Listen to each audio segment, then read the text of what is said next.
చాలా ఆవేదన కలిగించింది.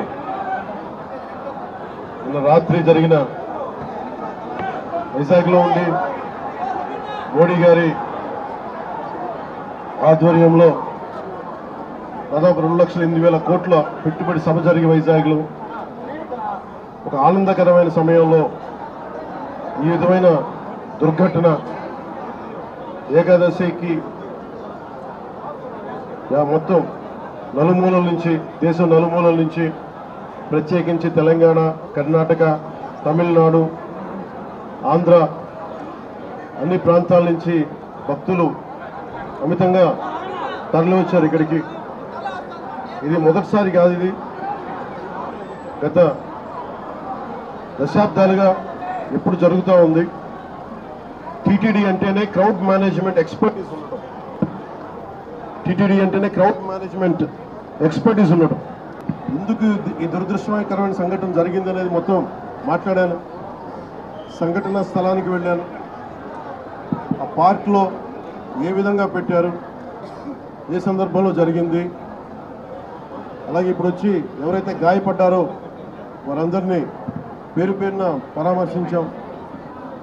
మరి ఆవేదన అర్థం చేసుకున్నాం. ఒకటే చెప్పాను, రాష్ట్ర ప్రభుత్వం తరపు నుంచి మనస్ఫూర్తిగా తప్పు జరిగింది, బాధ్యత తీసుకుంటున్నా, క్షమాపణలు రాష్ట్ర ప్రజలందరికీ, వెంకటేశ్వర స్వామి భక్తులందరికీ, ఏడుకొండలవాడి భక్తులందరికీ, హైందవ ధర్మాన్ని నమ్మిన ప్రతి ఒక్కరికి, క్షతగాత్రులైన వారికి, ప్రతి ఒక్కరికి, ప్రాణాలు కోల్పోయిన వారికి, వారి కుటుంబాలకి, స్నేహితులకి, బంధువులకి తప్పు జరిగింది. మనస్ఫూర్తిగా రాష్ట్ర ప్రభుత్వం క్షమాపణలు అడుగుతుంది.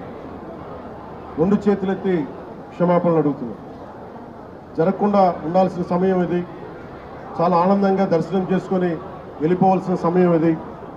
ఇలాంటి సమయంలో ఇలా జరగటం, లోపల ప్రతి ఒక్కరితో మాట్లాడితే నాకు అర్థం కానిది ఏంటంటే, ఎప్పుడు ఇలాంటి దుర్ఘటన జరగల.